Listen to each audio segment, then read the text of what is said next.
So the cruise ship hit by a deadly Hantavirus outbreak is now on the way to Spain's Canary Islands, where officials will inspect the vessel. Meanwhile, 3 patients who are suspected to have the virus were evacuated to the Netherlands to receive medical care. And we're learning that 40 passengers previously left the ship on a remote South Atlantic island after the first passenger died. Jeff Paul is live in London with the details. Hey, Jeff. Hey, Brian, and at least 2 of those 40 passengers who previously left the ship are right here in the UK. Local health authorities say the 2 British nationals are now self-isolating and haven't shown any symptoms of hantavirus. Meanwhile, in the U.S., officials are monitoring 3 passengers who disembarked earlier, 2 in Georgia and 1 person in Arizona. At the moment, they're believed to be asymptomatic. We also know that 3 people are being evacuated from the MV Hantavirus, where they'll be transported to the Netherlands for treatment. So far, 3 people have died during this suspected hantavirus outbreak. In total, the World Health Organization has confirmed 3 cases and suspects 5 others. As for the rest of the nearly 150 passengers who are still on board, including 17 Americans, well, they're on the move now. The MV Hantavirus is heading from the West African coast on its way to Spain's Canary Islands. The vessel is expected to dock in Tenerife maybe as soon as Saturday, where the Spanish health minister says everyone on board will undergo medical tests. And if they're healthy, they'll be permitted to travel back to their home countries. One passenger who already disembarked had this to say. I think most of the passengers are healthy. I'm just hoping them to give the necessary tests and return to their home safely. And I don't know if this is the right thing to do. Maybe they should be quarantined. The WHO stresses that there is no need for folks to panic and that the risk to the general public is low. They'll be holding a news briefing to give an update on all of this at 9 a.m. Eastern. Brian.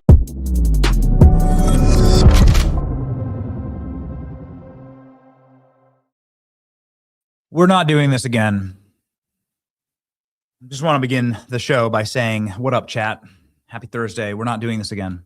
We're not going to do it. We're not going to do it again. We're not going to do it again. We're not going to do it again. We're not going to do it again. I'm not going to be part of the op. This is what's trending all across social media. President Trump's wrapping up the war in Iran. Allegedly today, we're going to have a peace deal. The news cycle then is going to psychotically look for the next thing. And what's that next thing? It's going to be a new virus. And it's really convenient that these viruses only happen in election years, where Democrats are set to potentially underperform or lose, and Republicans are set to maintain power. It's very convenient and extremely reckless that somehow we have this outbreak on a cruise ship that was sailing from one of the only islands that was so isolated that there wasn't a COVID-19 outbreak on it in 2019, 2020. Isn't that interesting? St. Helena. And we just let them all go back to their homes? Oh, these dirty bastards. Yeah, we're not doing this again. Today is Thursday, May 7th, 2026. 6 Americans returned to the U.S. from the deadly rat virus ship. I guess that's what we're going to call it. The health officials scramble to find infected all over the world. Democrats stunned as FBI swoop in and do raids. And also mayor of one of the biggest Democrat strongholds in the country just resigned this morning. Very good thing. So obviously there's more stuff that we have to talk about, and we don't want to do this again. We're not going to do this again. The reason that we're doing this show this morning, and we have an incredible lineup of guests who are here, Beth Van Duyne, Scott Presler, Greg Steube, Congressman Beth Van Duyne, Congressman Greg Steube, obviously the legendary Scott Presler. And we want to talk about winning, and we want to talk about architecting wins. The reason we're going to set the record straight here is that we want to be early. We want to be first. We want to do what we did during COVID, where we produced the only standing documentary that shot from 1,000 yards away directly at the Wuhan laboratory in China. Hey, Alex, can you grab that? I'm still so bloody proud of this thing. We called it the Chinese death labs, and we nailed them to the wall. I can't believe that they let this thing stand on social media. It was seen by hundreds of millions, if not billions of people. And we were the only ones to actually get COVID right. And I want to be as aggressive as we were in 2020.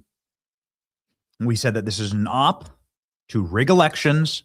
And that's what we're going to say right now about Hantavirus. But it's worth you understanding what's going on in the world and the psyops that are about to be pressurized on us and what the purpose of those psyops actually are, which is mail-in voting. You've seen this all before, ladies and gentlemen. My name is Benny Johnson, and this is The Benny Show. If you're feeling a little stressed out about what these monsters are about to try and do once again, and why we need to be aggressive at cutting them off at the pass and counter messaging on this, then please head on over to Bond Charge, get yourself a wonderful detoxifying sauna blanket. Bond Charge's sauna blanket is amazing. Get you that red light that your body must have to relax. It's good for your skin. It's good for your soul. It's especially good if you, like most Americans, work inside of a black box like I do all day. That's not healthy for you. Sunlight, the way that God intended it, is healthy for you. Some people live in climates where they don't get a lot of sunlight. Some people work in an office all day and come home after dark. Me. And so the sauna blanket is there for you. It heats up your body instead of the air around your body like a traditional sauna. That infrared light is exactly what your body is craving, and it does it at lower heat, so it's more comfortable. It's good for you. Go to bondcharge.com/Benny and use the coupon code Benny for 15% off. This is BONCHARGE.com/Benny. Use coupon code Benny to save 15%. Bond Charge, ladies and gentlemen. Sauna blanket. Okay. There are a couple of things that enrage me, but nothing enrages me more than this clip. If you know our show or watch our content, you know that this is a clip that I'm obsessed with. Because an obscure bureaucrat who nobody knew and nobody cared about, nobody had any idea he was even living or existing at all, a literal human rat who's existed inside of the bowels, the sewers of the deep state for 7 administrations, got up and gave a speech. The amazing thing about evil is that it is prideful, and it has to tell you what it's doing. It's why actually one of the more reasonable things that happens in superhero movies is the monologuing of evil characters. Evil people come out and straight up tell you that they are evil. Abortion doctors, Hillary Clinton, they scream it from their lungs. Marina Abramovich, Lady Gaga, they're open Satanists. They have to tell the world about it. It's part of their cult. It's part of their ritual. It's part of the nature of evil. And in what should be seen as an on-camera confession is this clip of Dr. Fauci from the year 2017. And this clip is Dr. Fauci. He's giving a lecture to 2 people in some empty Georgetown lecture hall. You can hear the forks and food clanking in the background. Nobody even cares what he's saying. Nobody's listening at all. But he's telling us everything. And we should have been listening. Here's what he had to say about what's about to happen in the next administration. Go. That there is no question that there will be a challenge to the coming administration in the arena of infectious diseases, both chronic infectious diseases in the sense of already ongoing disease, and we have certainly a large burden of that, but also there will be a surprise outbreak. And it's funny because the guy worked for Nixon. You know how old Fauci is? He's in his 80s. He worked for Nixon. Dr. Fauci worked for Gerald Ford, then Carter, then Reagan, then Bush, then Clinton, then Bush, then Obama, then Trump. And Dr. Fauci never once claimed there was going to be a surprise outbreak in any of those administrations. You have 10, 11 total administrations or administrative terms, like presidential term cycles, like 4-year terms, that he never promised that in this next term as president, there will be a surprise outbreak. Only one time did he do that. And what happened in President Trump's first term? Dr. Fauci has never had to answer for this. Dr. Fauci has never been asked about this. Dr. Fauci isn't in prison. Neither are any of the pandemic planners. And that's why we keep having surprise pandemics. And that's what's happening right now. So it is with that sort of sense that these people have to tell you what they're about to do that I bring you along nicely to this, ladies and gentlemen. This is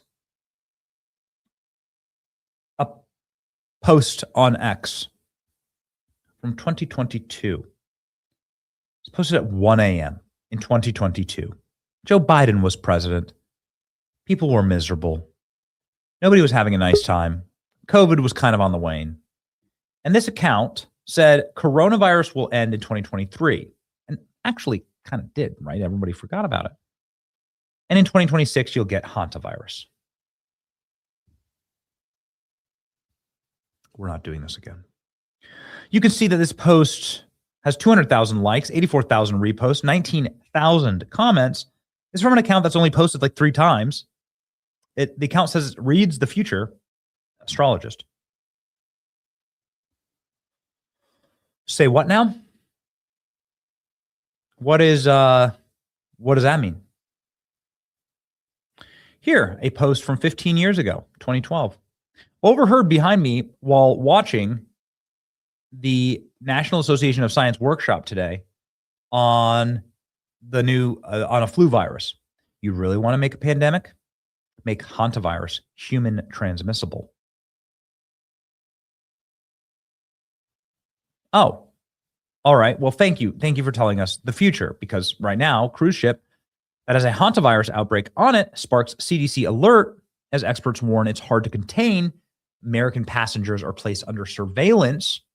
Scientists are now running to find the 40 passengers who disembarked the cruise stricken with Hantavirus. Why'd we let them disembark?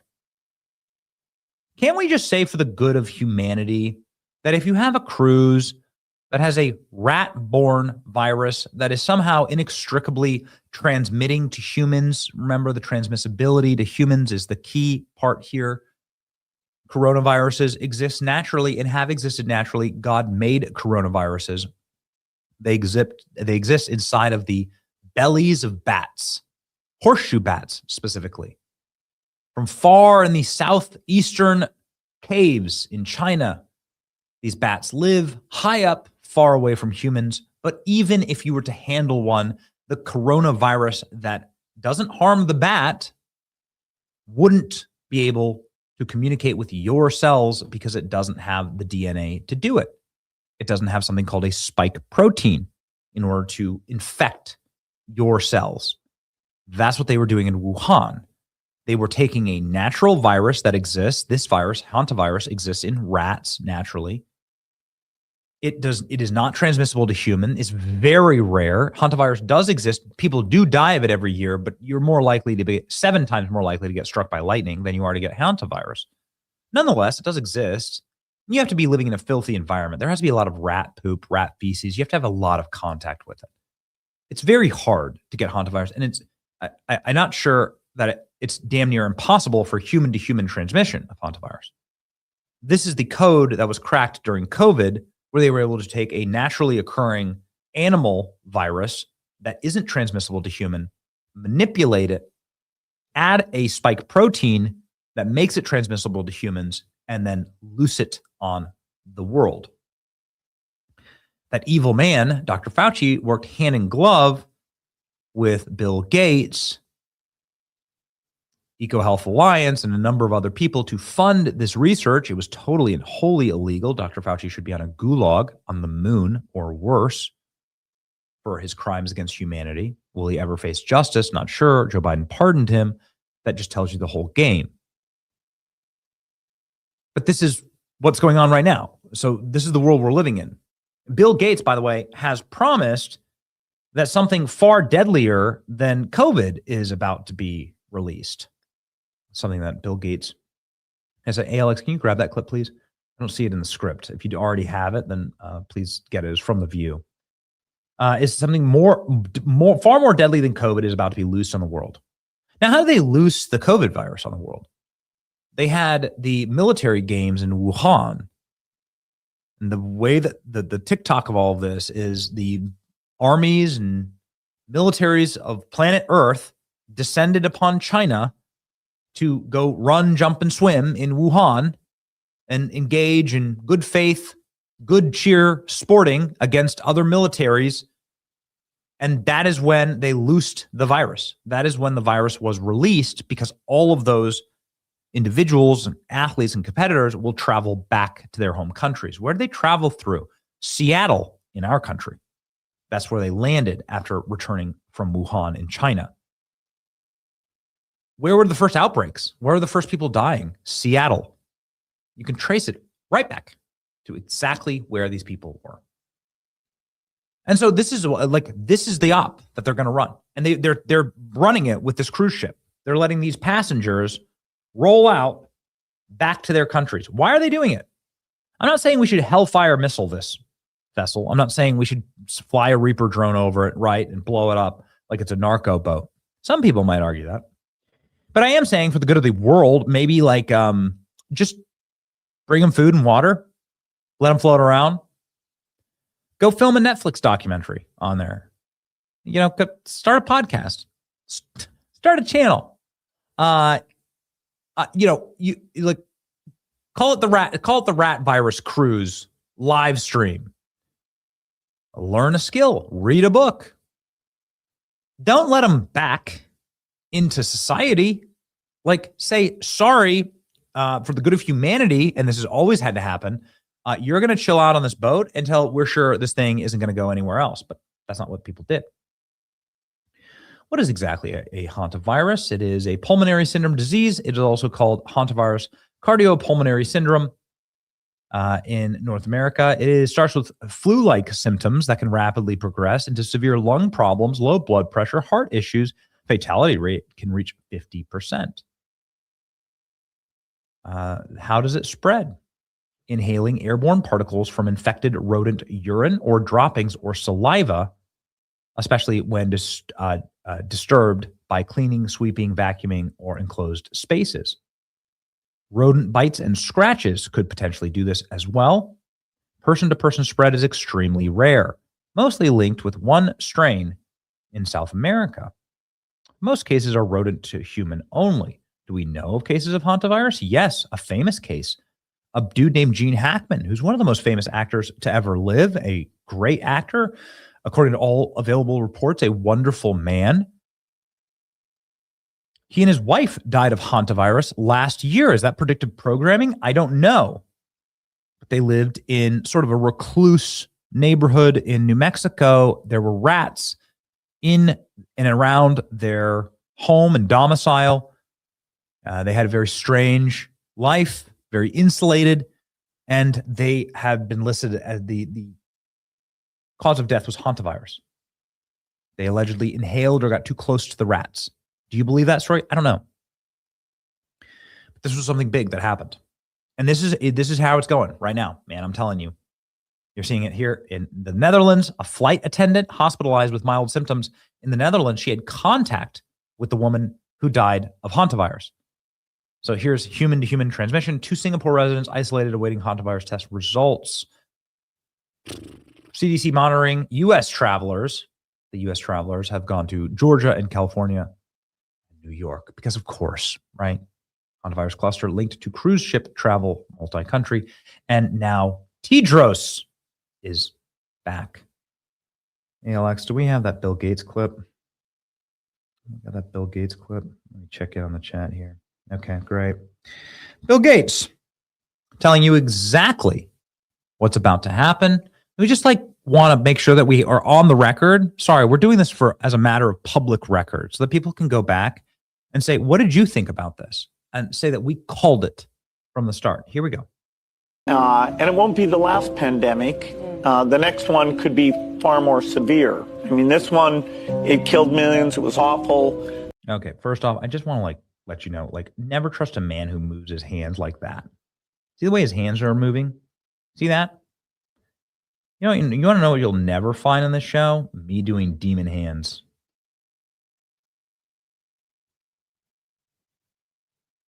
Never trust someone who's talking to you like this. There's something wrong with people like that. Something dark is happening here. All right, let's continue. Fear. I mean, this one, it killed millions. It was awful. We got the vaccine. Look at him go. Look at him rub his hand. He actually did the meme. He did the meme. It killed millions. It was awful. He did the meme. Look at that. We got the vaccine. Actually, President Trump's leadership was a factor in getting. Yeah. And now he's going to attack Trump. The number one thing Trump doesn't want you to know, the number one thing that they have very much moved on from was the COVID vaccine. And obviously, now they're doing enormous numbers of reports about how damaging and deadly that thing was. Bill Gates here saying, no, don't worry. It's going to get worse. It's going to be so much worse. At least 3 states are reportedly being monitored for Hantavirus exposure. Can't go through this again.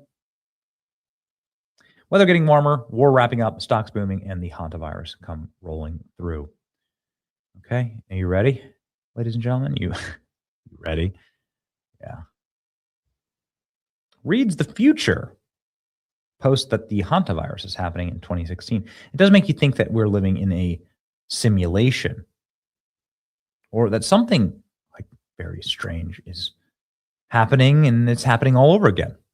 Now, ALX, can you get the breakdown of ballots, please, in the Virginia redistricting election? I want to show you something. Get the breakdown of voting module. How did the votes break? I know that the New York Times had this. How did the votes break down between same day voting, early voting, and mail-in ballots? I want to show you something insane. Here we go again. So few people have actually seen this. I'm amazed at the responses to this. So few people have actually seen this video. Know that Fauci did this just in time for the midterms. Yeah. You know why? Because the greatest thing ever for Democrats in the history of the world is mail-in ballots. When I first saw the Hantavirus story, says Brett Weinstein, given that it's a single-stranded RNA virus, ivermectin is going to work. So I asked Claude about it, and Claude locked up for safety reasons. Oh, well, what does that tell you? Pandemics keep happening because the pandemic planners weren't thrown in prison the last time. War is over, release the virus. That's exactly right. This is the virus, ladies and gentlemen, right here. That's the virus. And just an important reminder, if there is one thing that should chill your bones about the Epstein emails release, it was that in the years, the years shortly leading up to COVID, Jeffrey Epstein was in constant pandemic planning mode. Something that a lot of people don't know about these emails, or at least didn't develop thoroughly, is that Jeffrey Epstein was constantly talking with his internal teams, going to meetings, doing tabletop exercises about pandemic planning. What does that tell you? Yeah, bizarre. Hantavirus almost never jumps from human to human like this. Usually it's coming into contact with feces or something. Yeah, it's crazy. It must have mutated or something. Got it. Yep, and they kicked it off on an island that was one of the only places that was not affected by COVID-19.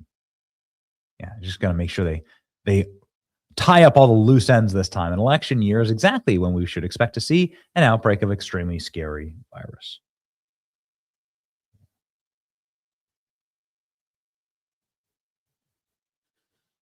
Yep. So do we have the... Oh, yeah, I think that's it. We can just pop this up, sure.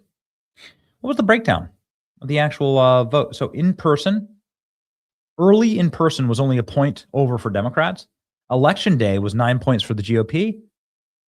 And mail-in ballots are 45%, or plus 45 points for Democrats. There is no way to stop the fraud. This is what happened in Virginia. This is how they were able to get their new maps. They went to criminal aliens. They got the criminal aliens to vote illegally through mail-in ballots. There's no way. There's no chain of custody. The mail-in ballots are not worth anything. And they just plow them into mailboxes. They just plow them into the voting machines. And this is how criminal aliens vote. This is how Chinese communists vote. This is how every single third worlder from any refugee camp can come here and vote. This is how Democrats are able to rig every election. And this is why they want a virus scare ahead of the 2026 midterms. They need a virus scare. They need it again. They're going to run this op again. Peculiar how there's always some sort of contagion every time Trump is in office and Democrats are trying to steal an upcoming election. That's right. Hantavirus has a 45% fatality rate. In comparison, COVID's was 0.008. Yeah. And Moderna has started working on a hantavirus vaccine in 2024. Okay, ladies and gentlemen, I don't like it. And good old Tedros is out. Remember this guy? Provided guidance to the ship's Remember this guy? operator on the management. Can you believe this guy's not in prison? The vessel. All passengers have been asked to stay in their cabins.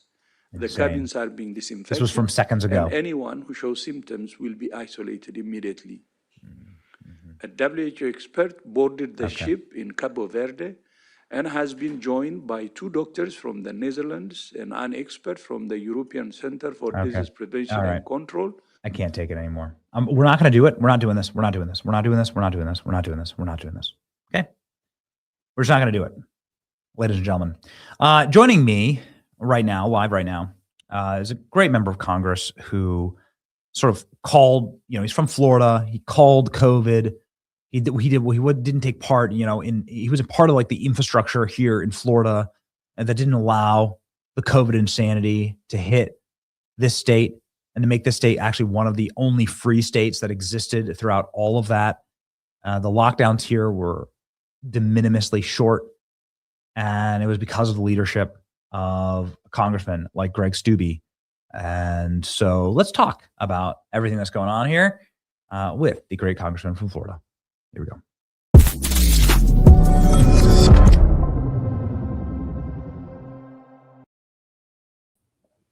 Congressman, what's up? You gonna fall for this one?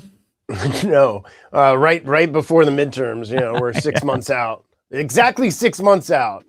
But I heard some of your monologue. Like, why in the world do you let these people off a boat? Right. You have them all contained. Right. You have the ability to send people in with the suits on and doctors to take care of everybody. Why in the world would you especially after the world went through COVID a few years ago? So it's not like you didn't know how like contagious viruses spread. And you let them off the boat and then you let them get on planes. And now 3 of them, I guess, are back in the United States, 1 in New York, 1 in Georgia. I mean, come on. It's like you could just rewrite the COVID novel again. And it's to stoke fear as well. Like they're already ramping it up. Isn't this the point of the WHO to say like, no, we're going to quarantine the ship? Like what, if there was a purpose and there isn't, but if there was, it would be to have the moral authority to say, nobody should leave this vessel. We'll provide, we're not doing this again, right? We're going to provide services. We'll bring you food, start a podcast, but you ain't leaving. And we're going to sail this thing out in the middle of the ocean for the next year and make sure everyone's good. Yeah. I mean, I'm sure there's a period of time that that the virus has, run its course. And if the people didn't have symptoms, you can let them off after testing, whatever the case may be. But you can't let these people, I mean, one article I read that the wife of one of the guys that passed away from the virus, fell and died in an airport in Johannesburg. So now she's infected other people there. I don't know. It's just, I try not to get too deep into all the crazy conspiracy theories. So no, it's not a crazy conspiracy theory. It's just like fact that Dr. Fauci did in fact create the COVID virus, and they did so in order to we paid for. And lab that we paid for, walking around and not been prosecuted because Joe Biden in the auto pen pardoned him. That's right. That would have been if I was Attorney General, the first people that I would have looked at when I took the office would be every single person that got a pardon, because under the pardon, they no longer have their Fifth Amendment rights.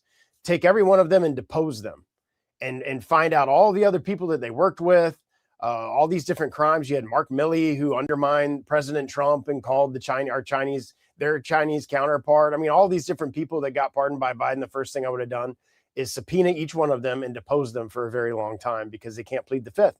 They'd have to tell you information. And then if they incriminated themselves, if they lied to you in that course of that deposition, you could then charge them again under that crime. And that wouldn't be covered by the pardon, because they lied to you under oath after the pardon. So like, I don't know why we haven't walked that through. I mean, I know DOJ is investigating Fauci, maybe for things that he said to Congress, but that may be covered by the pardon.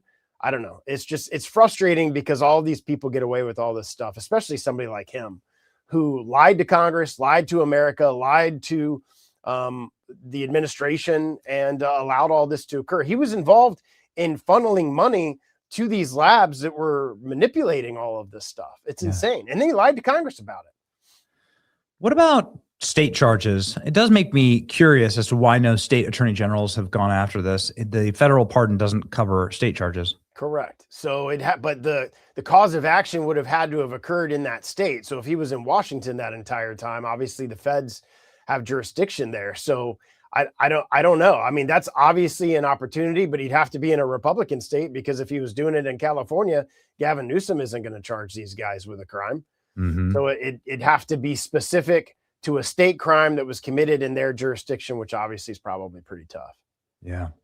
I feel like you could do like something concerning all of the businesses that were affected here in Florida, all the people that were affected here in Florida, everybody, you could figure something out from a state level and bring those charges. But I don't know. It's like a boy can dream. It'll all keep happening. Unless somebody faces some type of penalty, we're just going to watch this happen again and again and again. The whole purpose was mail-in ballots. Nobody voted by mail-in ballots. Nobody cared about mail-in. Nobody voted by mail-in ballots until 2020. And of course, they weren't legal, obviously, in most states, and everybody knows why. And now everybody was able to, everyone was able to see the results. And I think it broke and added such systemic mistrust into not only the electoral systems, but then also our public health institutions, which will just never recover. And that I think is like perhaps the most criminal element of all of it. Well, in states like California, they like bulk mail out ballots to every person. Like some houses get multiple ballots and there's like one person living there. They don't care if you're a citizen. They don't care if you're in our country legally. You could be a terrorist. It doesn't matter. Everyone's getting ballots. So when you have states like that are just like bulk shipping out ballots, whether you request it or not. I mean, we have mail-in ballots in the great state of Florida, but it's barcoded and signature verified. So when I mail in my ballot, it has to match my signature, and the barcode has to match the ballot that was sent to me. So there's a tracking of Greg Steube, who is a citizen of our country, who's registered to vote in Sarasota County, Florida, voted, and here is his ballot. You can track all of that. That doesn't happen in Democrat-run states. There's no tracking of any of this information. All these ballots just show up. So it's very easy to commit fraud when there's no verification on the back end of who it is that's actually voting and where all these ballots came from. That's why it makes me so angry, Congressman, that we can't get the SAVE Act across the finish line. It's nuts. Because it wouldn't be a perfect fix, but it'd be a really great fix for these problems. Yeah. And I've been in Congress 8 years. This next term will be my 5th term. And every step of the way, it's like when I got elected, Trump was president, but we lost the House. So then it was like, okay, when we get the House back, it'll be good and we'll be able to pass great conservative things. Then we get the House, but we didn't have the Senate. And it's like, all right, when we get the Senate, we'll be able to pass all these great conservative things. And we have probably a once in a lifetime opportunity with a Republican House, a Republican Senate, and Donald Trump in the White House to pass really, really good policy and put our country on a path where the majority of Americans want us to be. We want, secure elections. We don't want illegal immigration. We don't want terrorists coming into our country. We don't want men and women's sports. I mean, all of these things are like 80% issues. Even Democrats support IDs to vote. Even Democrats support that. But we can't get it passed because we have weak leadership in the Senate, and we have 4 rhinos in the Senate who refuse to nuke the filibuster and it will only allow things to pass by 60 votes. So you have this really once in a lifetime opportunity, at least in the 8 years that I've been in Congress, where we have the House, the Senate, and the White House, Donald Trump in the White House, who will sign all of these great pieces of legislation. And we're stalled by 4 rhinos in the Senate who, like, they'll stop at anything to not allow these things to pass. And I just don't understand why. I mean, if you don't want to support what the Republicans support, you don't want to support what the majority of Americans support, then why are you there? Well, they're there because then when they're in the minority, they still have power. If you have that 60 vote threshold and you're Susan Collins and you're the chairwoman of the Appropriations Committee in the Senate, when you're the minority ranking member in the Appropriations Committee, if they need 60 votes, they have to come to you to get your vote. So therein creates the swamp of the 60 vote threshold in the Senate. And it doesn't matter what great policy we pass in the House, it goes to the Senate and it either dies or gets chopped up into a whole bunch of horrible pieces and sent back. Like we just passed the Farm Bill. There was a lot of really good things on the Farm Bill. I got an amendment that won't allow the Chinese Communist Party or the Russians or the Iranians or terrorist harboring countries to buy farmland in the United States. There was things on diesel emissions we got on tractors that got put on there. Really good stuff in the Farm Bill. It has to go to the Senate and get 60 votes. So you know that all of that good policy that's in the Farm Bill is going to get stripped out. It's going to get dumbed down to a swampy version that allows SNAP people to continue to defraud America because SNAP is funded through the Farm Bill. And it's going to come back to the House, and you're either going to have to vote yes or vote no on a horrible piece of swampy legislation, and it'll pass with, majority Democrat votes and go to the president's desk. It's just very frustrating to serve up there when we have this opportunity to be able to pass really good things like the SAVE Act and no men and women's sports and doing reform on illegal immigration and funding CBP and ICE and Border Patrol. And we just can't get it done because we have 4 rhinos in the Senate that refuse to nuke the filibuster. And don't tell me this argument that, the Democrats aren't going to do it, so we're not going to do it. The Democrats absolutely will do it if they ever get the trifecta again. They tried to do it in 2021, and Joe Manchin and Sinema stopped it, but they're not there anymore. They will absolutely nuke the filibuster, and we'll have, 15 Supreme Court justices. D.C. and Puerto Rico will be a state, so they get 4 new Democratic senators. It'll be horrible. I have been around long enough to remember what happened in 2009 with Obamacare and how Obamacare was just, without question, one of the most repulsive and most unpopular pieces of legislation in the history of our country. And nobody liked it. Nobody wanted it. Nobody was cheering for it. Nobody thought it was a good idea. Yet Democrats, even though I think they had razor thin majorities in that year, were able to fist this thing, able to drag this thing, able to barrel this thing through every conceivable loophole, and were able to get it passed. They were able to pull this thing over the finish line. And I just don't see the same fight out of John Thune. No. I don't see it. I see nothing other than boilerplate teleprompterism from John Thune in order to get this thing passed. Now that we've had senator after senator coming on our show, Congressman, saying there are loopholes, there are ways we could get the SAVE Act passed. With the will to do it, you could get the SAVE Act passed. And just nuke the filibuster and pass it. Sure. But you've got McConnell, Tillis, Collins, and Murkowski who will vote no on that. And it's nuts. On nuking the filibuster. And would you need a simple majority to do that? Yes. Yeah. So four, you don't get there. That's it. You're 49. Even if Thune voted for it, you can't get there if those 4 people, which McConnell and Tillis aren't going to be there next cycle. And, Collins and Murkowski, who knows? It'd be great to have a strong conservative Republican primary them, but the machine up there, I don't see any of those type of people being successful against them in a primary. Do you think this has been a failure of leadership for John Thune? Because there is power in being able to hold that. I mean, you could just say, I'm not going to fund your race. You could just say, okay, you get no more money. It's very easy to manipulate these people. You could just strip them from their committees. You could banish them to the wilderness. You could be a hard ass. You could actually be a leader. Yeah. when I was in the state house, there was an individual that acted like that, and his office was in the janitor's closet. Speaker just moved his office to the janitor's closet. All of his bills died. He wasn't able to pass anything. Yeah. And that's how you affect somebody who's not playing with the team. And at that, in an environment like that, it didn't even matter because we had like a 2/3 majority. So you could lose like 10 votes. Yeah. But if you wanted to be a constant no on everything, that's how it should be treated. All of your stuff should die and you get stripped from your committees, and you shouldn't be able to thwart what the majority of Americans want us to do. Yeah. And it's just frustrating. We were giving up. I mean, we only have we got 6 months before the midterms. We got another few months before the new Congress starts. We have like less than a year left where we have the trifecta, and we're going to be fighting like hell to hold the House. And if for some reason we aren't able to hold the House, this opportunity that we had these 2 years is gone. It's gone.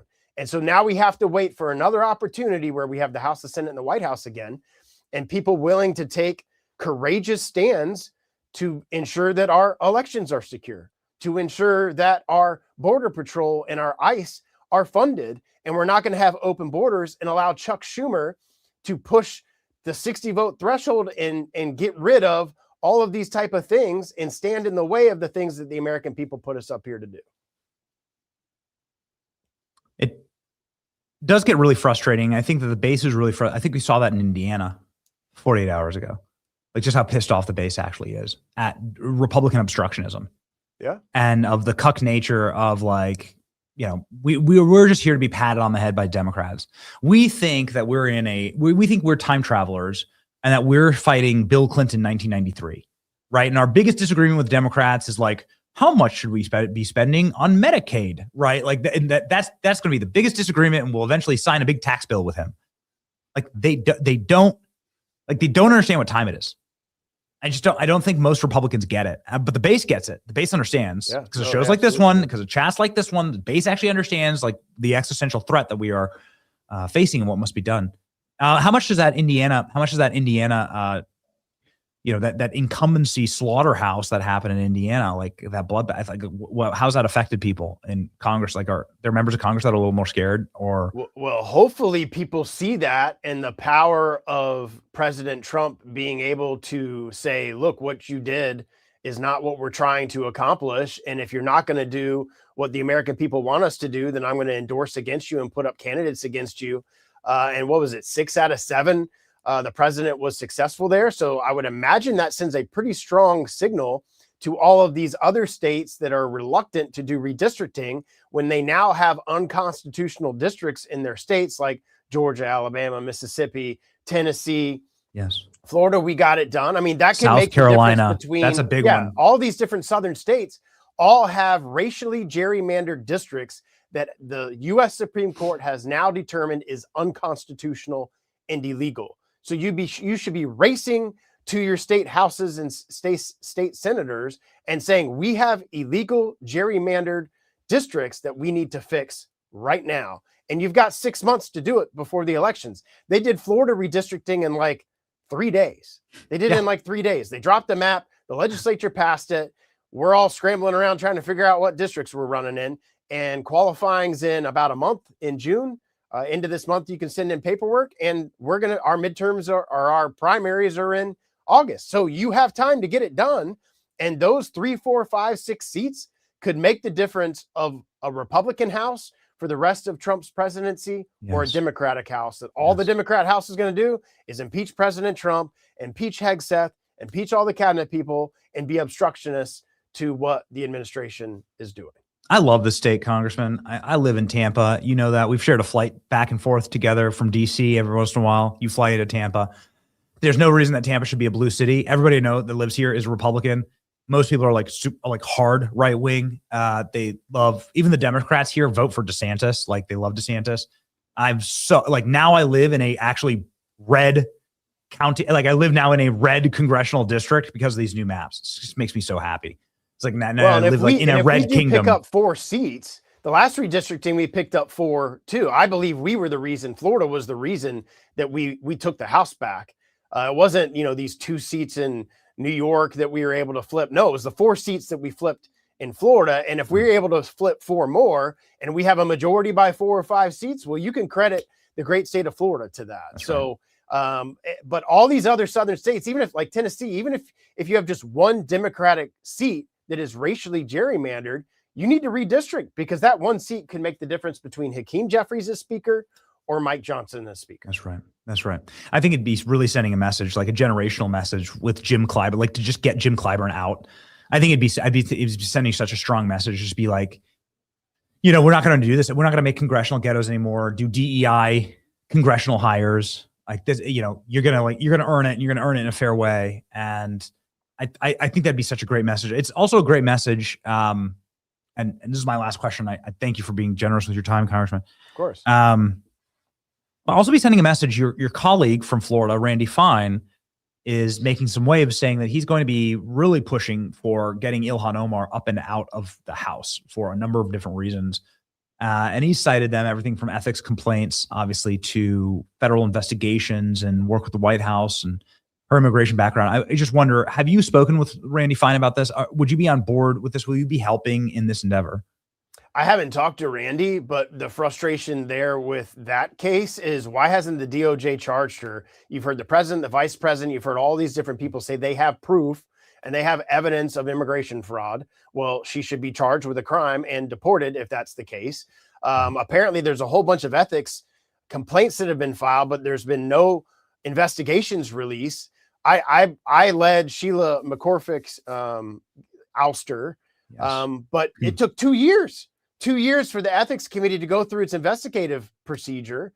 The DOJ moved faster than the ethics committee did and indicted her on 15 crimes. So there's been no indictment on Ilhan Omar, and there's been no release of an ethics investigation. You need one of those to be able to move forward, so you have a factual evidentiary basis to be able to take action in the House. If you do something before that, I waited. I filed my resolution to expel Sheila in December, and the ethics investigation hadn't completed yet. And I waited out of respect for the process so that the body would have all of the evidence that was before them to make an educated decision.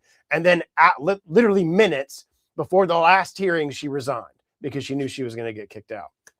So there's got to be something either from the DOJ on an indictment, or there's got to be something from the ethics committee for us as a body to be able to move forward and expel her. This is something that I didn't congratulate you on directly before we started this interview. And so my apologies, very rude of me.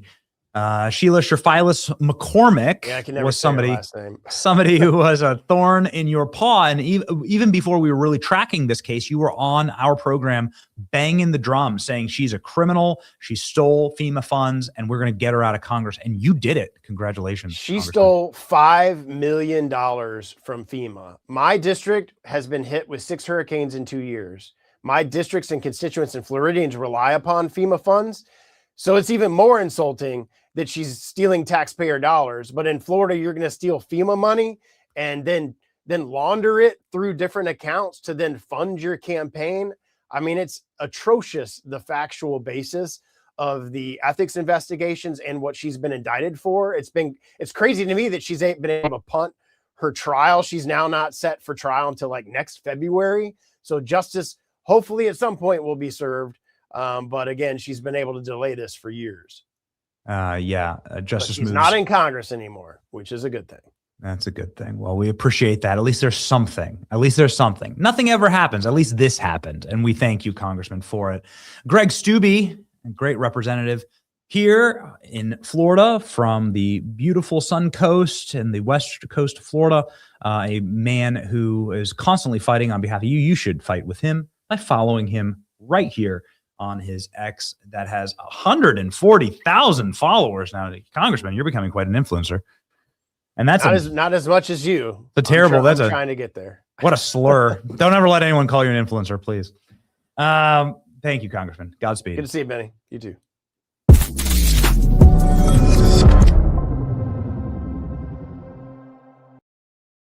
The great Scott Presler in a moment, ladies and gentlemen, joining us live talking about a better future for America and people who should have their jobs taken from them in the United States Senate. Actually, a perfect segue into this was the congressman's interview. I don't want you to lose your financial backing. I want you to go to American Financing today if you have problems with your debt. A lot of Americans, in fact, more than ever, carry credit card debt, and those usury rates are immoral and illegal. Rates of 20 and 30% are meant to lock you in slavery, debt slavery for life. That's a very bad way to live. Get out of that debt slavery. Go to American Financing today. America's home for home loans, 888-528-1219.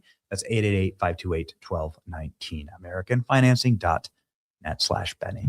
Ladies and gentlemen, now joining us is the great Scott Presler off of the biblical, let's just call it, win in Indiana one night ago. Here we go.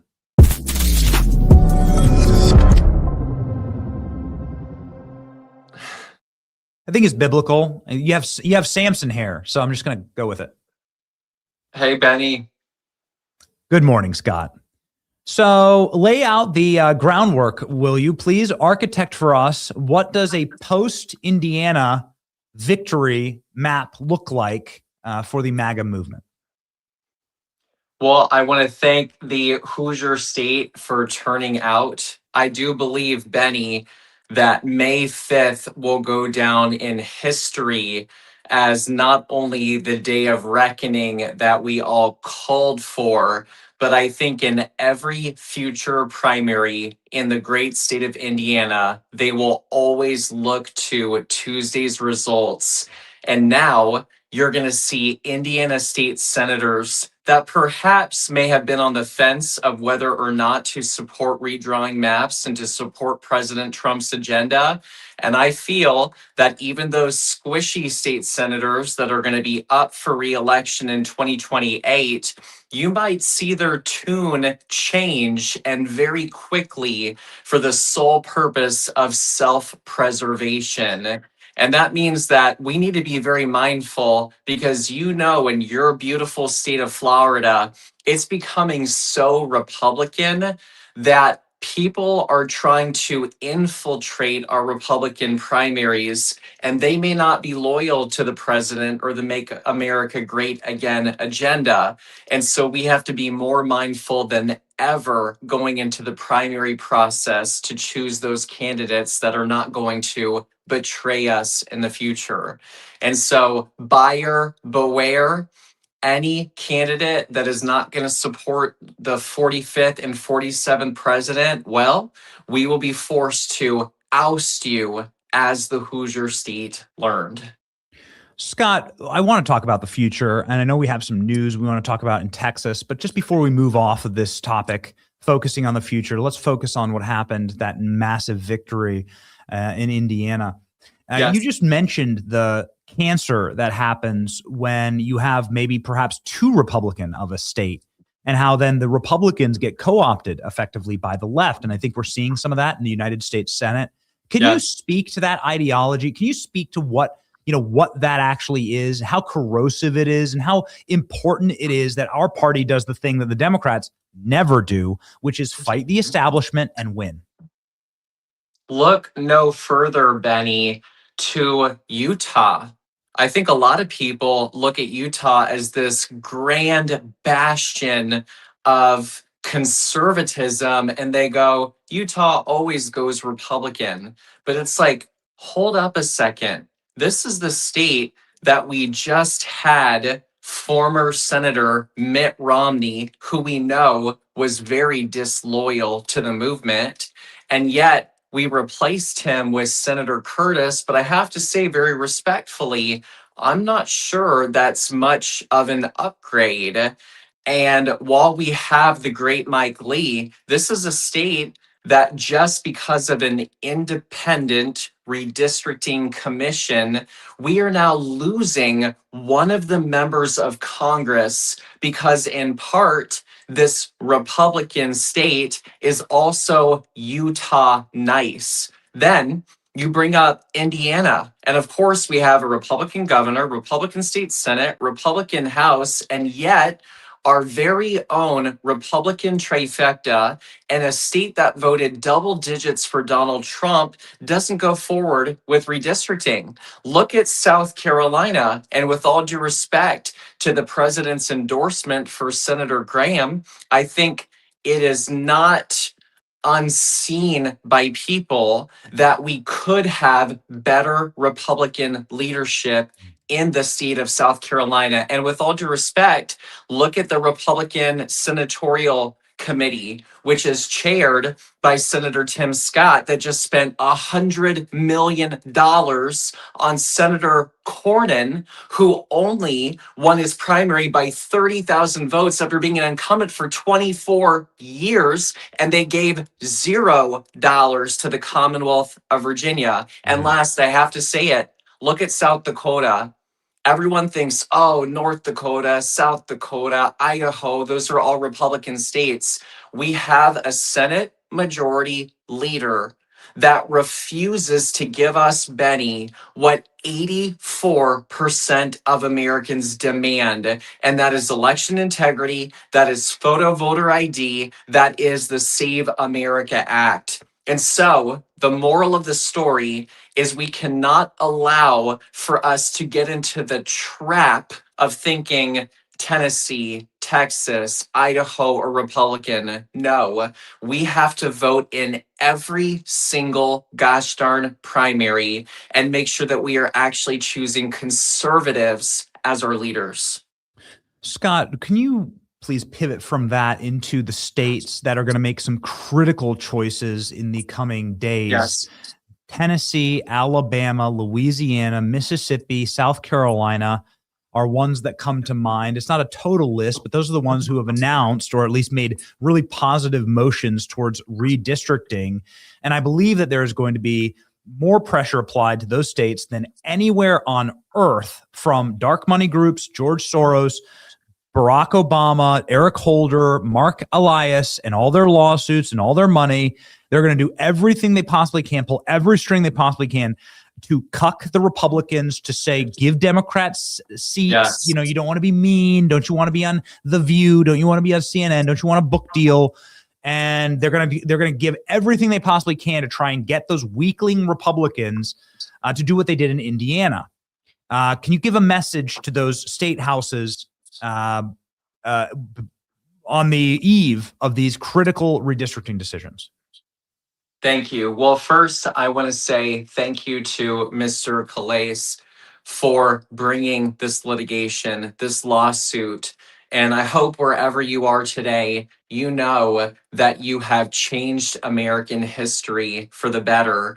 And it is you, sir, that will have been responsible for providing for fair and equal and necessary representation when the Democrats do everything in their power to try to take it away from working class Americans. So, Mr. Calais, we salute you for your leadership and standing up to a wave of opposition. Our message, because this is the movement speaking, this is bigger than you and me, Benny. Our message is any state legislature that defies the will of the very constituents that they represent, i.e., if your voters are telling you to redraw the very unconstitutional, illegal maps currently representing your state, if you choose to defy us, we make a promise and a commitment together right now. We will work to primary, defeat, and replace every single one of you. And look no further than the results of Indiana. We're still waiting on another couple of races. One of those is 4 votes away from being decided, but we will come for any person peacefully, democratically, that defies the will of the very voters they represent. So let's talk about John Cornyn in Texas, because I know you have your eyes set very sternly on that Cornyn race and how critical it would be in sending a message, perhaps the greatest message of anti-incumbency in history, because this is somebody who's represented Texas for close to 40 years. He is the incumbent's incumbent. He is an absolute squish. John Cornyn is a repulsive individual. He has sickening staff. I know some of his staff. They're actual Democrats. They are literal Democrats. He's never represented Texas. He doesn't even have an accent. I don't think he owns a cowboy hat or a pair of boots. And so in every conceivable way, John Cornyn deserves to lose his seat. I know this is a major battle for you. The table is set. What's going to happen, Scott? Yes, before we get there, Benny, just because the next upcoming weekend is coming up, I have to say it. Please. The Republican Louisiana primary is on Saturday, May 16th. Notice, I didn't say Tuesday. Louisiana has its elections on Saturdays. If you've never voted in a primary before, this is your time. Incumbent Republican Senator Bill Cassidy voted to convict Donald Trump when the Democrats were trying to impeach him. And I have to remind your audience, Benny, and they should be very happy over this, 8 of the 10 House Republicans that voted to impeach Donald Trump, they are no longer with us. We defeated them, we ousted them, we primaried them. Donald Trump has endorsed a Republican candidate in the Louisiana Republican primary on May 16th.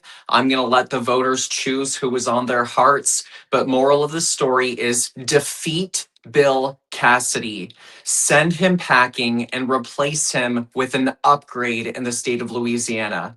Now, Benny, you know we have been friends for a long time. We have worked together all over the country. And you understand that when I make a promise, I keep it. And like our president, promises kept, promises made. I announced that if Senate Majority Leader Thune did not pass the Save America Act by the end of April, that I would be coming out hard and strong, especially in the state of Texas. And I wanted to wait methodically. I wanted to wait until the results of Tuesday, May 5th in Indiana as a test to where our movement is going. And here, right now, breaking on your show, I would like to offer a formal endorsement for Attorney General Ken Paxton on Tuesday, May 26th in the Texas Senate runoff to defeat John Cornyn. And as you may have seen on social media, we have been unearthing clips. We found an unlisted YouTube video of Senator Cornyn in Spanish who was promoting amnesty for DACA, for illegal alien children in the state of Texas. We have unearthed videos of John Cornyn saying he was working with Democrats to have a pathway for amnesty for illegal aliens. We have videos of John Cornyn saying that he wanted deportation relief. That is not why President Donald J. Trump won the popular vote in 2024. We, the American people, voted for deportations, not deportation relief, Senator John Cornyn. He even had a video where he promoted the vaccines, even going as far as the Delta virus. And as soon as we exposed that video, Benny, suddenly, like his Spanish ad, that video went to private and is now unlisted on YouTube. And probably the most insidious, Benny, that I have to announce, especially from the great state of Texas, is never forget that Senator John Cornyn authored, pushed, advocated, and voted for red flag laws, even allowing for the government to incentivize pushing red flag laws, which, as your viewers know, allows judges, allows courts to seize firearms, guns, ammunition from individuals. And so the time is here. We have never had a viable candidate that could peacefully take on John Cornyn in the near 24 years he has served as a senator in the great state of Texas. I ask humbly on your show today for every voter in the great state of Texas, you vote on Tuesday, May 26th. You elect General Ken Paxton. You vote during early voting, which is May 18th through May 22nd, and you send a message to every United States Senator and Senate Majority Leader Thune that if you don't work for us, if you don't pass legislation that 84% of Americans want, if you don't pass the Save America Act, then consider your jabs and your seats gone. We were trying to get this moment with Wesley Hunt yesterday. I'm thankful for Scott Presler for having the moral clarity to say, yes, we will endorse Ken Paxton. We've endorsed Ken Paxton. He's been a friend of our program. I was just with him in Baylor in Texas. He's a great man. He's a good man. He's been an excellent attorney general. Nobody sued Joe Biden more than Ken Paxton. Nobody did more to stop the illegal flow of criminal aliens into this country than Ken Paxton. John Cornyn created the magnets to get those illegals here. You couldn't have a more opposite picture. And most importantly, and I just want to get your thoughts on this, because I do believe there's a lot of people that call themselves Republicans in red states that are actually secret Democrats. Yes. That's what I believe they are. I think John Cornyn, you can check out his voting record. It's indistinguishable from Elizabeth Warren. He's the same person. This is an op that gets run. Like in Indiana, they run an op. Like Democrats go and they run as Republicans and govern as Democrats. They do it across the country. And I want you to sound off on this, Scott, how important it is that we purge in our party. And also like how valuable that is to stop something from like a California happening to us, right? Because nobody likes the way that California's gone. Democrats don't like the way California's gone. It's repulsive to have this level of corruption in one party rule and to not have any checks and balances from the actual voters in the base. Now you're starting to see Spencer Pratt. You're starting to see Steve Hilton. I mean, that is an antibody reaction to what the Democrats have done to destroy that place. And I love the fact that Republicans do that quite regularly, whether it's a Tea Party revolt, whether it's the MAGA revolt. We have that antibody built up where we can actually keep our party in check, and how important that is. The only thing, Benny, people care about, especially our United States Senate. And by the way, I have to say, the Senate's on vacation right now. They just got back from Easter vacation and they're on another 9-day paid vacation. Honestly, I think every American should aspire to be a United States Senator because you're not going to have to work but 4 months of the entire year. What a great jab.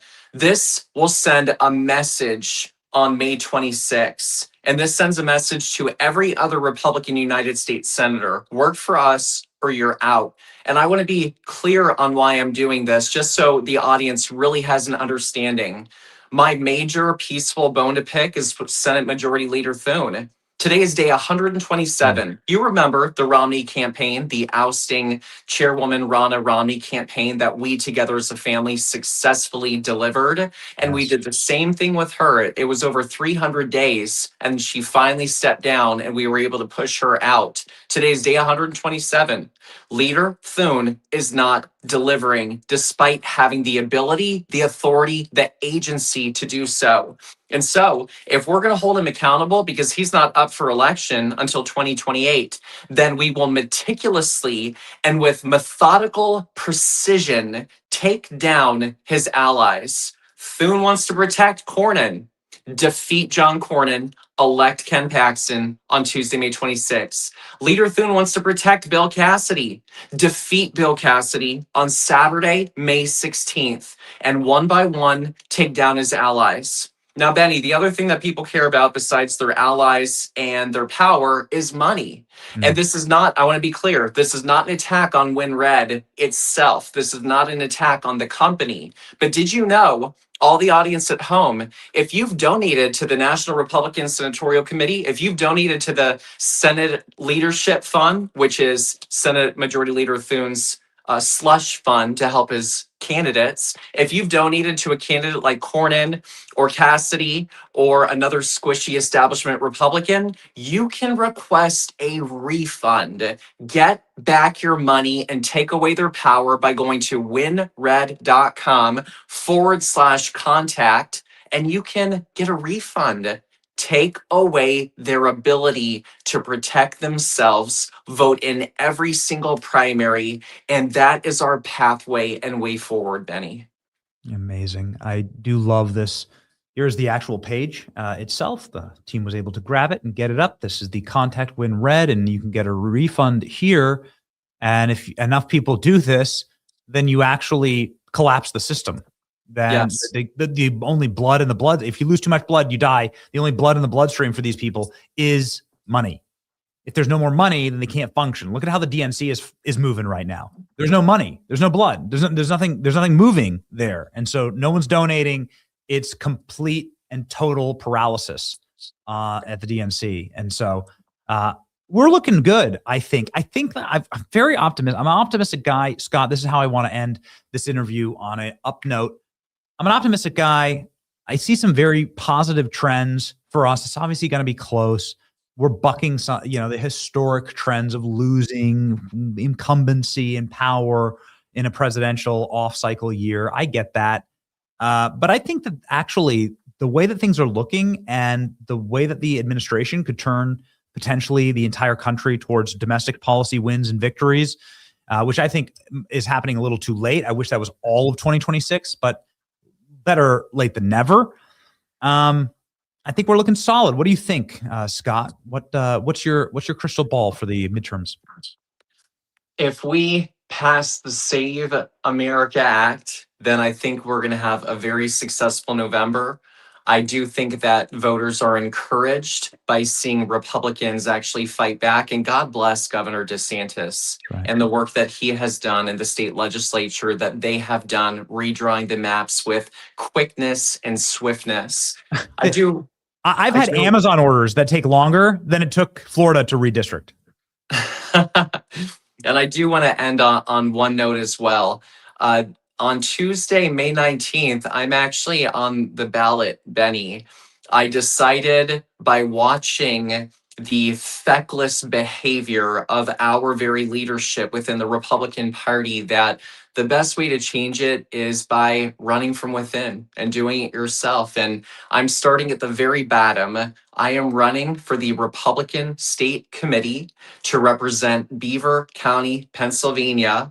And I will be on the ballot on May 19th, 2026. And so to anyone that's watching that happens to find yourself within Beaver County as a registered Republican, I want to earn your vote. And unlike our current leadership, I promise to do polls. I promise to ask you about issues before I vote on them. And as a future elected official, I promise that I will vote and represent the way the majority of Republicans in Beaver County feel, even if I personally disagree with those issues. I encourage everybody watching the Benny Show right now, step up. Run for office, become a precinct committeeman, join your local Republican Party, and I think together we can forge a robust Republican Party that is actually going to represent the grassroots. Yeah, exactly, man. Just rings like a bell, dude. This is exactly how you actually affect change. This is the only way to do it, is to eventually throw your hat in the ring. I used to completely write off running for office. It's like, I've shared too many offensive memes, right? I've been live for hundreds of thousands of hours. People will clip the hell out of me. But eventually, but then Donald Trump runs and wins the highest office in the land three times. And I'm like, well, they got worse stuff on him than me. It's like, but fine. I guess like, no, actually, like, people care more about the results than they do about online gossip or lies. Yes. And so why not just like go in and so now I don't rule it out. Now I want to, and I want to run just for something locally. I just want to run for like my county. That's all I want. Like, that's all I care about, right? Is where I'm raising my children. So that, I think that, eventually I'm going to do that. Yeah. Absolutely. Well, Benny, thank you for your friendship. I'm grateful for Turning Point Action and the work that it did winning Indiana. And I just say, rhinos beware, because we, this movement, aren't going anywhere. And I look forward to helping preserve President Trump's Republican majority on Tuesday, November 3rd, 2026. Godspeed, Scott. Everybody's follow Scott, obviously. Millions and millions already, dude. 2.4 million subscribers. Scott is just the real one. You know him. Early Vote Action, also his organization, is a wonderful one. You can follow it right there. And here is the website as well. Godspeed, Scott. Thanks, Benny.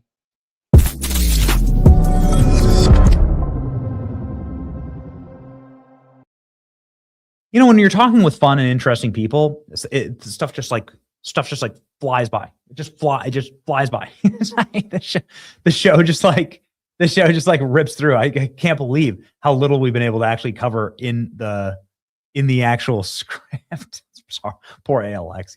We put together this whole show and like we just rant and then go on and on and on with our guests. But why not? You know what? They're quality guests. We have more coming up. We're calling Patriots using Patriot Mobile. Patriot Mobile is the premium service that we use at this company to stay connected with you. It is the only Christian conservative wireless provider. I've been invited to a Patriot Mobile NASCAR race. They have a Patriot Mobile NASCAR race and Patriot Mobile cars. Will I get a chance to do a lap inside the Monster Mile? I don't know. If I do, then we'll film it. We'll do it on GoPros. It'll be humiliated, and we'll put it up on our YouTube. We're perfectly happy to be humiliated on the internet. It's practically a full-time job for us. So, ladies and gentlemen, Patriot Mobile, strong allies for freedom. Take a stand today. Go to patriotmobile.com/Benny. Call 972-PATRIOT and use the code Benny for a free month of service.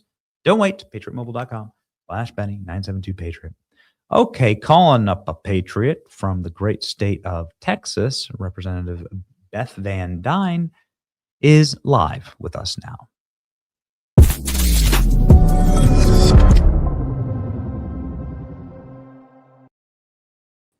Good morning, Beth. How are you? How are you, Congresswoman? I can't believe you're going to make me follow Scott Presler in that interview. He's great. So much energy in that. Honestly, you have better hair. You have better hair than him, but just by a little bit, just by a smidge. No. Just by a smidge. Oh no. Yeah. But I do find it interesting. Now I want to know: are you going to run? Are you announcing today on your show that you're running for elected office? You know, it's funny. Tampa has like if there's a place that real blue dogs really do exist, it's Tampa. They all vote for DeSantis. They all love DeSantis. They know like the way that but there's still a mayor that's a Democrat here in the city. She's a former cop. You know, it's like that kind of Democrat, right? Where it's like cop union, old school, like Bill Clinton Democrats. They're a dying breed. They're like dinosaurs. I ran against one of those. Yep. So I really appreciate when he said, the only way to really get involved. I remember when I first ran for city council. Then I ran for mayor. I ran against an incumbent. I got outspent 6-1. It's not always about the money. It's about the candidate. It's about the desire to be able to run. And good on you guys for doing it. It's a tough job. And when I really appreciated when he said that he would be willing to vote for whatever his constituents want, even if it's something that he disagrees with. I'll tell you though, it's rough. You're seeing it in Texas. We have our midterms that are coming up, and you've got a Senate District special race, Senate District 9. I don't know if you have been following that or not, but we had a special district, a special election, and it was a Trump plus 17. And the Republican lost to a Democrat by 14 points. It was a 31-point switch. And I think part of that has to be, you need to run as a very solid conservative. But when you're running in a general election, you got to remember too that you got independent votes. And I'm in a crazy district. The district that I won in 2020 was actually a D+2. So Trump lost my district by more than 19,000 votes. So getting out there and doing the work and showing up and having a strong, consistent message is really important. I think getting on the ballot is something a lot of our activists need to recognize is not an easy thing. And you don't ever hear the same thing from your constituents. I got 750,000 people that I represent. I guarantee you they are, you will find all shades in all sides. And so listening to your constituents is often quite difficult when they've got that loud of a voice and that numerous.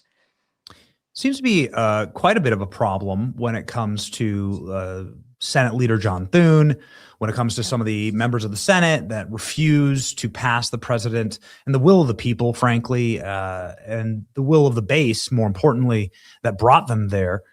John Cornyn is one of those senators who just doesn't seem to have an alignment with the state of Texas. How is that race going to play out? I know that it's razor thin. There's polling that's kind of all over the place. What's the status on the ground between Paxton and Cornyn? I know that's in 2 weeks. Is that correct? 2 weeks? If somebody tells you they know, they're lying to you, because it is a very close race. And I remember being at the Republican convention, the Texas Republican convention, a few years back when I was backstage getting ready to speak, and Cornyn got up and tried to speak, and they screamed him down.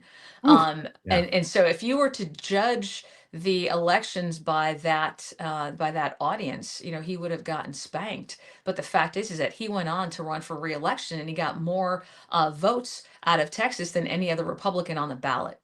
So, there's one thing that you hear from the base, but there's another thing that you hear from the electorate. So just keep that in mind. But this race right now, I mean, look, when I come home, I'm talking to everybody.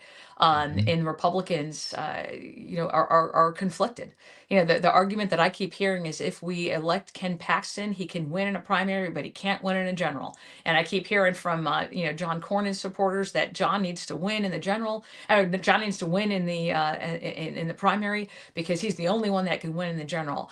All I know is whoever gets out of this bloody primary, which I absolutely hate, that we are wasting funds on this crossfire, hurting Republicans, when we should be concentrated on Tallarico, who is raising money hand over fist. If you look at the polls, he's pulling ahead of both candidates, both Paxton and Cornyn. We need to focus our attention on making sure that communist socialist does not win. He is an extreme. And if you want to talk about who's better fit for Texas, we know Tallarico's not. And I really want to spend time focused on that and not waste the next several weeks on killing whichever candidate's going to be coming out of the primary.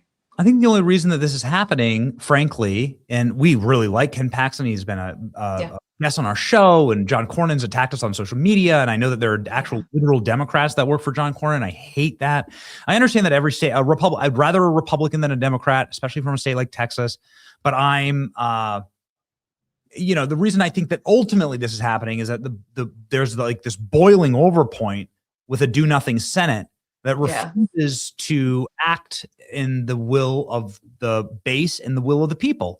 And there are these massive 80-20 issues, whether it's the border, criminal immigration, whether it's taxes, or whether it is voter ID, and the Senate just refuses to move any of it. And you're not going to find. You in the House have passed these incredible bills, and I read a ton of them, and then members of Congress like you come on the show and you rap about these bills, and they sound amazing, and they go to the Senate to die. And You're quoting me. I get so sick of that, and I think the base gets sick of that. And we watch John Cornyn be just one of those sticking points, where it's like you just can't trust him, and people are sick of that. I have said that the Senate is where things go to die, and you fight to get your legislation co-sponsored. You get it out of committee, you get it on the floor. You wrangle to get your votes. It passes out of the House, you send it over to the Senate, and it dies. And I have had legislation that has done that, and it's extraordinarily frustrating. The vote that we just had to take to fund DHS was pathetic. That the way that they had to strip it out and piecemeal it together so that you could get your Republicans in the Senate to vote for it. But the fact is that with such narrow margins in the Senate, even the majority are not running the Senate. It's the fringe edges. It's folks like Murkowski that actually has probably the strongest vote in the Senate right now, because they know that they need her, and she is using that for every bit that she can get out. She's withholding her vote. Well, we tried to get the one big beautiful bill passed, and we had a really strong bill that we sent over to the Senate. I'm still very proud of the product that we pulled out, but it was a lot better when it went over there than when it returned. Yeah, of course. And why? Because Murkowski was basically the one doing all of the negotiating, pulling the things out that she didn't like, that she didn't think that her, more liberal supporters at home in Alaska would prefer. And they gave her all of the authority, because in order to get her vote, which they needed, they had to give in to her. So strengthening the majority in the Senate is going to be key, and which is why, I'm a little relieved to see some of the election results from Indiana. That hopefully we're going to see those numbers improve, but those numbers will maybe improve in the House. But even with slim majority, we have been able to get a lot done. I would love to be able to see the Senate have more backbone to stay around in DC and do the job and not let people go home until that job is done. Yeah, they're on vacation again, Congresswoman. And I think the American people see that, and they're just kind of disgusted by it, frankly. And I don't know the vacations that Senate takes. I know when we're home, at least in Congress, maybe it's just because we've got elections every 2 years. You don't have time to go on vacation, but our recess may be different than in the Senate. Well, that's what people say. That's why every senator can just skip on over to their favorite nation, Ukraine, every time they get a chance, and go on another Codell. And the people are over it, and I don't know. Maybe we're just a harbinger of things to come, but I think that we're going to see Indiana style aggression towards incumbency all across the nation as things just don't happen. And this is the betrayal. The ultimate betrayal is that for twice in 10 years, we have been told as a Republican base, if you give us the White House and the Senate and the House, if you give us a trifecta, plus we have the Supreme Court, like you'll get your wildest dreams, passed, right? Golden wall, 10 foot higher. And that never happens. You sound like me. You sound like me in conference. Yeah, it just never happens. So it's like, it's very frustrating. Reconciliation bill. And why are we not taking it? Why are we not working on healthcare right now? Why are we not working on further tax cuts right now? We have the majority. And I know it's a slim majority in the Senate, and I know for most things it takes 60 votes. But if you can get a reconciliation package that has all those things in it that got kicked out of the last time, plus further tax cuts, which we want, which we need, why are we not doing that? Why are we not producing? And it's really hard, you're right, to defend our seats when we have the majority in all three bodies, that we're not taking more advantage of it. I don't mean to sound bitchy here or anything like that, but it's like, you can't go like you hand, in spite of everything, we hand Republicans this incredible trifecta, and you go back to them and like, well, we got tax on tips. Sorry, that's not going to work, right? Like, it's not going to work. And I'm uplifted, honestly, and I'm very optimistic about the midterms. I want to strengthen my own side, and to do that, you would have needed to do this the Save America Act should have been number one. Frankly, I'd say more than anything else. We got more than no tax on tips. I mean, that was a very large, we call it a big bill for a reason. There was a ton of stuff in it, but I get your point. Right. And the Save America Act, again, a lot of it's boutique. A lot of it's boutique, and a lot of it, like, it's not like getting rid of enormous amounts of regulation or taxes or building a border wall or doing, or securing elections. These were like critical, or like mass deportations. These are the things that like elected Trump in 2024. And these are the things that we were promised. Beautiful bill, though, did have tens of millions of dollars specifically for DHS and did help fund the wall. It also, on enforcement, it also had additional tax cuts. It also had I wish there was better messaging. Regulatory. I wish there was better messaging on it. Yeah. And as ever, I wish the Republican Party had better. It was the largest discretionary cut, in our history. So it did have those things. Now, could it have had more? Absolutely. Did the bill that we sent over to the Senate have more? It did. Yes. And that's what we're trying to fight to get into another reconciliation package. As much as I care about that, as neat as that is, would any Republican voter be able to tell you that? No.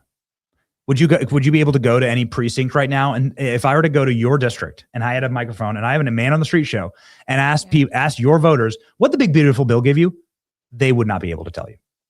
That's a fact. So it's not like the 200 of us in Congress are going to be able to carry that message, then we've already lost. We rely on coming home and talking to our Republican clubs, our chairs, people like you to have that voice that are saying why it's really important. I have looked my first 2 years in Congress, we were in the minority. And I saw the bills that were coming out of a Democrat Congress with Nancy Pelosi as the speaker. I saw bills like H.R. 1 that basically wanted to give people who are 16, who are not in our country legally, who wanted the ability to vote. They wanted to prevent states from asking for a photo ID. That was the extremes that they wanted to go to. Now, having a majority prevents that legislation from ever even getting on the floor. So there are a lot of things that we have wanted to do that with a strict majority in the in the Senate we've been unable to. We've done it in the House. I can't explain it in the Senate. But losing the majority in the House and losing the majority in the Senate, let me tell you, the bills that I saw would absolutely scare the bejesus out of you. They were terrible. And if you ever think another another Republican will win if their HR1 voting bill is enacted, forget about it. So if we're going to see, if we do lose all three houses, expect to see Puerto Rico and Washington become their own states with 2 more senators. So you're going to have that fun. You're going to have. We've got it. We've got it. I've heard the talking points. Yep. I've heard them. I've heard them. Got it. Yep. We know. We're not arguing that. You're not on a show that said vote Democrat. You're not on a show that burned the MAGA hat. You're not on a show that like said MAGA's dead. We're one of the few shows that actually didn't do that. What I'm saying is that what Indiana tells you is that the easy wins and the aggressive, like going on offense wins that go on offense against the left. That's what the base loves. And when they feel betrayed because we might have gotten like Chamber of Commerce wins, but we didn't go on offense wins, and these are the offensive wins that the president's constantly pushing for, that's what the base is upset about, because the base wants the Republicans to wield power. They want to and they're losing their mind. People lose their minds when they vote for these big issues and they don't see these big issues slowly enacted. We're the majority in the country. We want the big issues enacted. And those are the things, voter security. This was a voter security election. And I know it's not your fault with the SAVE Act, but it's my job to defend this audience, this enormous audience, in order to say this is why people are so frustrated. And this is why John Cornyn, I hope, loses his seat, is as like a message. I really do hope that we can scalp it and pin it on the wall and say this is what happens when you have an F conservative scorecard from the state of Texas, And I support the SAVE Act. I've spoke about the SAVE Act a number of times. We've sent it over numerous times to the Senate, and it keeps getting gutted and it keeps getting ignored. People are frustrated. I agree with you. We absolutely that needs to be passed. I think the president has been very strong why it needs to get passed, and quite honestly, I think that's one of the reasons why John Cornyn did not get the endorsement from President Trump. Was then Ken Paxton came out and said, you know what, I will withdraw if you can get the Save America Act passed. And I think that was probably the strongest, brilliant thing that Ken Paxton did. We need to get it passed. We have sent it over multiple times. I am not John Thune. I am not in the Senate. I cannot tell you the wranglings that they've had over there. But as an American citizen, as a Texas citizen, and as a state, as a representative in Congress of representing the great state of Texas, I can tell you I'm really not only just frustrated, but disgusted. That's something that's supported by 80% of voters. We can't get over the finish line in the Senate. It's pathetic, and I'm very irritated by it. And still willing to fight. If you've got ideas that you think that we can go over there in the Senate and force that vote, you let me know and I'll do it. I think that I think it could have been done through a talking filibuster or through reconciliation. We had Senator Kennedy and Leon constantly talking through those two options, and John Thune just refused. And you can just see when you've been doing this for 20 years, you can just see people's body language, and you can tell if they actually care or not, or if they're just promptering, right? And Jonathan just sat there and read a teleprompter of like what ChatGPT told him to say about the Save America Act. ChatGPT, what would I say about the Save America Act if I'm a Republican? And he just read that script, and that was it, right? He didn't even try, and then that's what makes people upset, right? That's what black pills people. If you want to really fracture the base, I mean, don't deliver right on the promises. And so again, I want Trump to win. I want everyone to win. We just want to hold our side up and defend the base, because that's what gets people elected. That's how we win. Thank you. We've had a year of amazing wins with this administration and with this Congress. And what I would hate to do is go to the midterms, and then for the next 2 years, the only thing that we're doing is impeachment, and they are blocking every single piece of legislation that he's trying to support. I think that would be the worst thing for our country. Well, if we get a Republican Congress back again, which I pray that we do, and we'll be hitting the ground and fighting for, and we hope that you win in your Your seat as well. Is it still a D+2? Is it still? Is No, it still? no. Now it's an You got- R7, but it's You one got of a those better seat. districts. Okay. Well, it's one of Good. those districts though. It's the way it should be. Redistricting. It's the third district now that I've represented in 3 years in Congress. So Texas did what Indiana didn't do. We provided additional 5 extra potentially Republican leaning seats. We've got some in the South that are going to be a fight. We had Hispanic electors that came out for Donald Trump with him at the top of the ticket, but they didn't necessarily change over to support Republican candidates. They changed over to support Donald Trump. And so we are hoping that they're going to support the Republican candidates that are on the ballot, especially in the southern parts of our states. But that's going to be up to all of us to stand together and fight for those candidates to be good, get out there, work it, and make sure that they're over the finish line come November. Everyone follow Congresswoman Beth Van Duyne right here. Ladies and gentlemen, fighting for the state of Texas. Going to be a lot of news out of Texas in the coming weeks. Yeah, Thank you, Congresswoman. Thank you very much. Have a great day.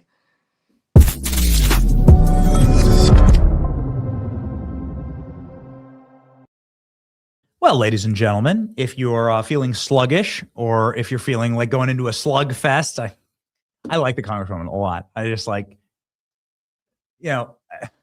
sometimes you have to like break the frame and you just got to say, let's just cut it out. And as much as I think it's fine that the big, beautiful bill was like the one single legislative accomplishment, I think it's fine. The reality is that most people wouldn't be able to tell you what's in it. And I think that's a messaging problem. And I think that's a strategy problem. Just like Republicans, instead of repealing Obamacare, the first Trump administration, they could have repealed Obamacare. They chose instead to do tax cuts. They should have done Obamacare first because that was a big Obamacare election. I mean, more than anything. So you should do the first things first. So with all of the gravitas and all of the energy of the victory, President Trump administration and Congress should have been locked in on delivering voter security. That should have been like the thing that you carry in all of your inertia, all of your energy into. First couple months, you should put the Save America Act before the American people. And you should get that thing passed first, right? But instead, they wait, you wait until the last seconds and it doesn't pass and people are able to manipulate it. We'd be looking at a very different country and a very different electoral map if we had the Save America Act as law today. That's just a matter of fact. And so, ladies and gentlemen, if you are feeling like you need an extra pep in your step and to fight for more victories, if you're feeling sluggish or wanting to get into a slug fest, that's what we do here. Armora. This is an incredible piece of, well, I guess, how do I have it? It's like you put in your coffee. That's what I do. I literally put in my coffee cup, mix it up, and it has all these bionutrients. It's colostrum. It's all natural. It's packed full of good things for you, your gut, for fitness recovery. I wake up early in the morning, get a little workout in. Some of them are fatter than others. But either way, if you want to support your best performance every single day, take back control of your health, we've worked out a special offer for my audience. Receive 30% off your subscription order. Go to armora.com/Benny, call, or either enter Benny, and get 30% off your first subscription order. That's armra.com/. All right, ladies and gentlemen, hopping on down to the verse of the day, and then we out of here. Then we are out of here. What do we got here for our uplifting verse of the day? It's a fun show. It's a great show. Scott Presler endorsing Paxton. Proverbs 19:5. A false witness will not go unpunished, but whoever pours out lies, will not go free. I was talking with my wife about this morning. Got up like 5 a.m., do a little walk around the neighborhood. What do you do? What do you do when your entire world is built on lies? How exhausting must that be?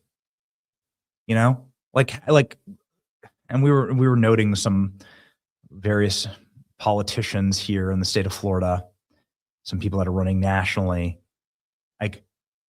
you see the debates, and the debate, what sparked this, the LA mayor's debate, and the Democrats debate last night. I was on Jesse Waters' show last night talking about this.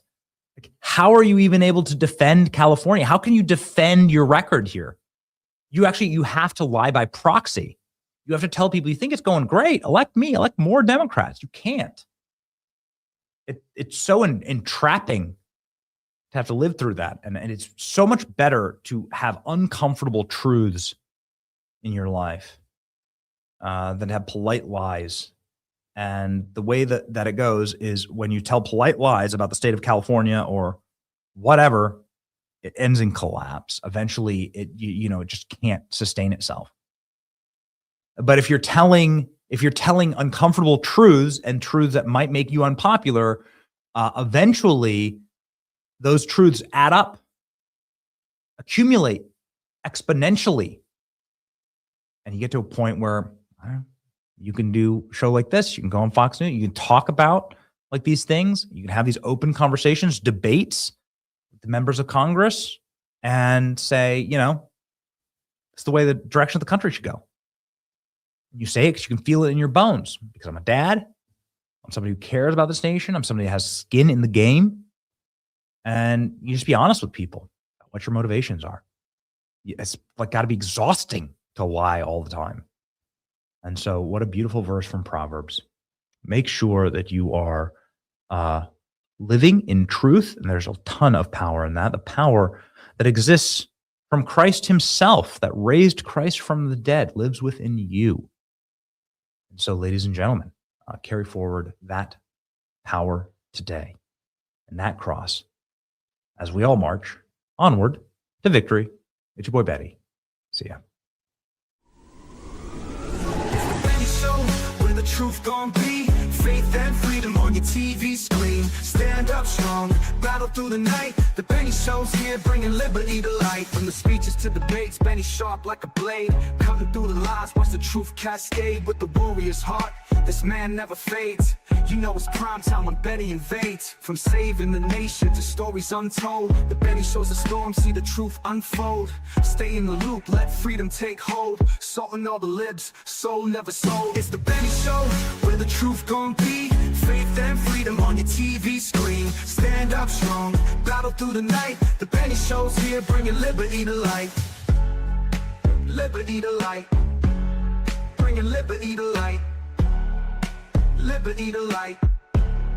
Bringing liberty to light. From the speeches to debates, Benny sharp like a blade, cutting through the lies, watch the truth cascade. With the warrior's heart, this man never fades. You know it's prime time when Benny invades. From saving the nation to stories untold, the Benny Show's a storm, see the truth unfold. Stay in the loop, let freedom take hold. Salting all the libs, soul never sold. It's the Benny Show, where the truth gon' be. Faith and freedom on your TV screen. Stand up strong, battle through the night. The Benny Show's here, bringing liberty to light. Bringing liberty to light. Bringing liberty to light. Bringing liberty to light. Bringing liberty to light.